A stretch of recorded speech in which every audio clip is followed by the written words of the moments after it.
Welcome back, everyone. I'm the Bad Luck Gamer, and we're back with another archetype dedication. This one is a very interesting one. Today, we're going to be talking about the Horizon Walker. And while I can say that there are a variety of archetype dedications that kind of lean more on supporting your allies, whether it's giving healing benefits or better aid actions, for instance, the Horizon Walker is very interesting as kind of the bulk of the dedication is dedicated to giving your allies boosts really much more than yourself. So if you like team playing a lot and, well, you have a campaign based on specific types of terrains, the Horizon Walker might be for you. So let's go ahead and get started with the archetype dedication itself. So in order to become a Horizon Walker, you need to be trained in survival. Real easy, very simple, pretty easy archetype to get into. Now, when you get this archetype dedication, you gain the favorite terrain feat, which more or less just allows you to, while you're in your particular favorite terrain, you ignore non-magical difficult terrain. You also gain a plus 10%, plus 10, it's not percent, plus 10 foot circumstance bonus to your travel speed. And when other creatures are following the expert on you when it comes to getting through the terrain, they also get the benefits of your favorite terrain, ignoring difficult or non-magical difficult terrain, and they get the bonus to their travel speed as well. Now, travel speed's very interesting, and I'm not sure how it's necessarily meant to be played, rules is written, if I'm going to be honest. I have an exploration mode in my games, which is the dungeon crawl mode, and it's essentially anything not an encounter. So in the dungeon crawl mode, this is where the travel speed would benefit because you get this bonus to your speed during that part of the game. And then when an encounter started, you would, of course, lose it. Now, if it's like hex based or something, I don't know. Travel speed is going to vary from campaign to campaign based really on your GM's preference of the ruling. I think it's one of those very loosey goosey rules that a lot of games either use it or don't. So I wouldn't use it, or I wouldn't necessarily, that's a very great part of the dedication itself. But favorite terrain is good, and being able to ignore difficult terrain in a specific type of environment is very, very powerful in some situations, depending on the kind of game you're in. Overall, as an actual dedication, it's probably one of the least impactful ones, but useful in some situations, and it does set you up for success later as you'll get a bonus to the favorite terrain with one of their later feats, but we'll get to that when we get to that. Let's go ahead and get to the next feat. Next up is Acclimatization, and this is a very good feat if you're in a campaign that is dealing with necessarily like super hot, super cold environments. What it allows you to do is if you're in your favorite terrain, you gain a resistance to equal to half your level to all environmental damage, and you are affected by temperature effects as though they were one step less severe. Now, if your allies are following you with the follow the expert action, they also treat temperature effects as if they are also one less severe. So again, a big benefit to your allies. Getting some resistance elemental damage, or not elemental, environmental damage is okay. This only really comes up in severe heat or cold situations. So I will say that acclimatization is really just not a very good feat unless your campaign is in like a far north or desert kind of one where those kind of environments come up more often. Hell, even an aquatic based game where you're in the icy depths of the ocean might actually give you benefits in this kind of situation. But I will say overall, acclimatization is just very niche. So this is one that I wouldn't select, but I would definitely retrain into if it looks like you're about to enter into one of those environments. That's one of the great things about Pathfinder 2nd Edition, being able to retrain into a feat as necessary. And acclimatization is perfect because it's niche. You use it when you need it, and then you retrain out of it when you no longer need it. Otherwise, kind of a meh feat. Next up is an interesting one, as this is an extra feat given by the Firebrands book, and it's also a feat shared with the Scout dedication, which is one we'll get to much later in the series. But essentially, you need to be a part of the Firebrands to get this benefit. And what it does is as a free action, when you roll for initiative, you kind of recall memories of surveying the area beforehand, and you roll a d20. And at any point during the subsequent combat, you can substitute the result of this roll instead of rolling a d20 on one deception check to create a diversion or on one stealth check to hide. Now, this is a very interesting feat because it also was at a time when they actually redid, like they errated create a diversion, which is something that we found out very recently in one of my games because I didn't even notice. Create a diversion used to be a really bad ability because all it did really was if you succeeded the deception check, the enemies would suffer a perception check or a penalty to their perception check until I think the end of their next turn or something like that. So it didn't really help you in combat, and it might have helped your allies, but it was overall an action no one used. So they redid it. They completely remade it, and now when you use create a diversion, if you succeed, you become hidden to the enemy until the end of your turn, or if you do another action that is not creating a diversion, hiding, or stealthing. So it's a lot better. It allows you to hide pretty much in plain sight by like going like, look over there, and then ducking down behind cover. I really like it in particular. It's a really good ability, and it's kind of just like another feint in a lot of ways, which is really good and allows you to actually kind of feint at a range as long as you beat out their perception DC, which is pretty good, all things considered. So getting a bonus to that check if you roll well on a d20 when you roll combat is okay. If you roll like garbage, this doesn't do anything. So I would say 50% of the time, Rebels map actually does nothing, which is kind of bad. I also don't like the roleplay of this one particularly because it doesn't specify like as a requirement that you have had to have been to the area before. And the premise of this particular feat is that you had been there before and you kind of noticed all the escape routes, ambush points, yada, yada, yada. So if you're just kind of going through a dungeon, I mean, you could say your character is just hyper aware of these kind of scenarios, but the way it's worded here just makes it seem like you've been there before, which in a lot of situations just wouldn't make sense. So overall, Rebels map is kind of meh. It's a free action, so there's no real loss unless you have another action that's triggered based on your initiative roll. So really bad for swashbucklers, actually, which is very ironic considering firebrands. Because it's just the roll a d20 when you start the combat, and then later you can be like, oh, I use this roll. Only if you rolled well, which is 50% of the time, maybe. So I don't know. Rebels map is kind of meh, but here it is. Next up is Surefoot, which is actually a really good one because it's a skill feat, and this can actually help you get out of the archetype dedication faster because it counts towards the 2 feet requirement needed to go before you get into another archetype dedication. Though this one does have some slightly higher than average requirements, as it's required that you're an expert in acrobatics and athletics. This might be very difficult for some classes to get to if they're not like a rogue or an investigator. So this might not be applicable for a lot of characters by level 4.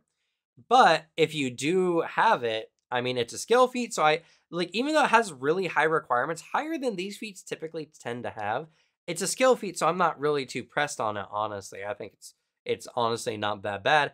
And what it gives you is a bonus of a +2 circumstance bonus on skill checks to while you're in your favorite terrain. For instance, like with acrobatics to balance or to swim in difficult water if you're using athletics, for flying in conditions in your general area, so forth. So anything that would require acrobatics or athletics, you get a +2 circumstance bonus as long as it's vaguely terrain based, as long as you're in your favorite terrain anyway. So very niche, but it's a skill feat. So again, like you can pick it up. Skill feats are one of those things where like there's not many I feel like are must takes, and there's sometimes you just don't know what you want to take. So Surefoot can be one of those kind of skill feats. And if you're trying to get out Horizon Walker a little bit earlier for your build, I think it's a good thing, despite it being kind of niche and in scenarios that are very rarely used. In any regard, well, that's Surefoot for you. Next up is Perpetual Scout, which is a really good one in general, and ironically not a scout feat. So what it allows you to do is that while you're in your favorite terrain, you are always getting the benefits of the scout exploration action, which allows you to allow your allies to get a +1 circumstance bonus on their initiative checks when if you start initiative during exploration, even if you're performing another activity. This is actually really good because you could be avoiding notice and scouting at the same time, which is very, very good. And if you're legendary in survival, you gain these benefits in any terrain, not just your favorite terrain, meaning that Perpetual Scout is good no matter what, as long as survival is a skill you're planning on getting to legendary, which, depends on your playstyle choice. Survival is not one that a lot of people get to legendary. It's very niche in its uses, but if that's just the kind of character you're playing, then Perpetual Scout is a really good feat to pick up. At level 10, you get blind fight. Of course your feet are blind. Anyway, blind fight is a general class feat. A lot of the martial classes gain access to it, so I'm not going to get too much into it. I just like the fact that the Horizon Walker actually gets access to this, meaning that honestly, it's a really good feat to just pick up, especially if you're using the bonus archetype rule, which I mean, everyone does. I highly recommend you do if you are not, as it just makes the game better. So this just allows you to kind of take a feat that your class gives you in your bonus archetype feat, which I think is pretty good. And I'll give you a brief rundown, but not too much more. It allows you to ignore concealed conditions, and if an enemy is hidden, you only need to make a DC 5 check rather than 11. It's really, really good if you have enemies that are constantly hiding or becoming concealed in some form or fashion. Overall, a really good feat if it's just an extra pickup. I wouldn't say it necessarily adds too much to Horizon Walker itself. Next up is Magical Adaptation. This is actually an incredibly powerful feat in general, and honestly, I would say a must-take for Horizon Walker characters. You can get this at level 10, and what it gives you are 3 spells once per day. So you gain access to Dark Vision, Spider Climb, and the 4th level version of Water Breathing as innate primal spells that each can be cast once per day. Now, the 4th level Water Breathing allows underwater breathing until your next daily preparation for up to 5 creatures, which is incredibly powerful. Spider Climb is one of probably the best utility spells in the game. Walking up walls is almost never a bad idea, and Dark Vision can be kind of hit or miss. Not many ancestries get access to Dark Vision unless they take special feats, so getting Dark Vision is really good for yourself or for an ally.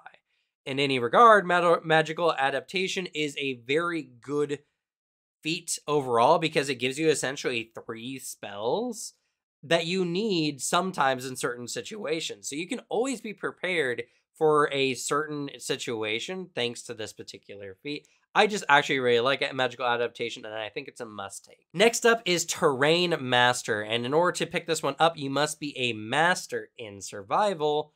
It does also say favorite terrain, and this is a ranger feat as well, so I'm not going to get too much into it as it's already a ranger feat. You probably already know about it, but you can get it at level 10 as a Horizon Walker, and a brief rundown of what it is after spending an hour in a certain terrain, you can change your favorite terrain to the current terrain you're in. And then after you're out of that terrain for a full day, your favorite terrain reverts back to your original choice. This is absolutely good and necessary for Horizon Walker, as this allows you to use pretty much most of your feats and abilities in any terrain, which is very, very good. Again, another must take similar to Magical Adaptation, and something that just is always helpful. And it allows you to do some other really cool things that I'll mention here in a little bit with one of their later feats. Next up is Warden Step, another ranger feat. And this one you can select at level 12, but this one is massive. Granted, you do need to be a master in stealth to select this one. Now, what it does is that when you're avoiding notice during exploration activity, you can designate a number of your allies to gain the benefits as if they were also doing this exploration activity, even if that's not the exploration activity that they chose themselves. This is huge and massive because what this does is, especially in my games, because of how we do exploration mode as kind of the dungeon crawl mode, This allows your allies to get essentially the benefit of 2 exploration activities at the same time, which is really good. Granted, it's at the cost that you are only doing Avoid Notice, but if you took one of the earlier feats, Perpetual Scout, you would actually be scouting and avoiding notice at the same time, and your allies could be doing something else. This is really good, and Avoid Notice is very, very powerful. All in all, Warden Step is very good, and it is a must take if you are going down the stealth route for Horizon Walker. We have one more feat before we're finished, but before we get to that, as always, please like the video, subscribe if you're enjoying it. This is the only channel that really does in-depth archetype dedication stuff, as well as other TTRPG stuff as well. We have Lancer content coming every week if you're looking for a good mech TTRPG for mech combat. There we go. That's what I was trying to say. So, if I don't ask, people just don't tend to think about it. So if you could at least leave a like or subscribe if you want to see more information here on the channel. As well, Rage of Elements is coming out later this month, and I'm trying to get some review material to show off to you guys some of the cool archetypes coming out in the new book. So if you want a chance to see that material before the book releases, hit that notification button as those videos will be coming out as soon as I get access to the material. But let's go ahead and get on with the final feat today, which is going to be Wild Strider. Wild Strider is a ranger ability. So Horizon Walker just seems to take a lot of stuff from Ranger pretty much, which is not necessarily a bad thing, though it does feel kind of weird that, a lot of an archetype is just multi-class feats that you would take from Ranger. Granted, you would probably get them much sooner as a Horizon Walker if you were multi-classing, so it's not bad. Anyway, Wild Strider gives you the Wild Stride class feature. This allows you to ignore the effects of all non-magical difficult terrain, not even in your favorite terrain specifically, and you treat greater difficult terrain as merely difficult terrain. Greater difficult terrain rarely comes up, so that's not super big. And this also gives you an additional benefit from your favorite terrain based on the terrain's effect. And I did mention this earlier, so let's go ahead and look at the favorite terrain feats. And as you can see here, each of your favorite terrains give you a special bonus if you're in that terrain. For instance, in aquatic, you get a swim speed equal to your speed, and if you already had a swim speed, you get a 10-foot status bonus to your swim speed. Now, there are a bunch of them here, and I'm not necessarily going to read them all out, but what this particular feat does, especially for you as a character, is if you're taking the Wild Strider, you are just getting extra benefits. And if you took Terrain Master, you can get these benefits no matter where you are. And if you take Terrain Master, acclimatization is really good because then you can just, whenever you're in a bad environment with bad environmental effects, you just can get protected for it as long as you spend about an hour in the terrain doing so, and get additional benefits from Wild Strider. So, in a sense, Horizon Walker is an archetype dedication that if you pick up all the pieces to the puzzle, all the individual feats for it, really invest in Horizon Walker, it really pays out, and it really pays out for you and your whole team as well. So, that's why I think Horizon Walker is a very interesting archetype dedication. If you're a big team player, Horizon Walker is going to be the archetype dedication for you, especially if you're playing in a campaign that utilizes like special environments and even like planeswalking, for instance. So I really, really like Horizon Walker, and with the new elemental plane stuff and the newest like adventure paths coming out for Pathfinder 2E currently, I think Horizon Walker is actually a sleeper pick for a lot of those campaigns. So if you're getting into some of the new APs for Pathfinder 2nd Edition, I think you're really going to get a lot of benefit from Horizon Walker. But that's going to be it for me. Please let me know down in the comments what you think about Horizon Walker. I think it's really good, but it's very situational a lot of the time. So it might not be an archetype for me, but maybe some of you guys have some good stories on how it was really good for you. In any regard, thank you all so much for watching. Good luck with your games. Leave the bad luck to me, and I'll see y'all next time. Bye.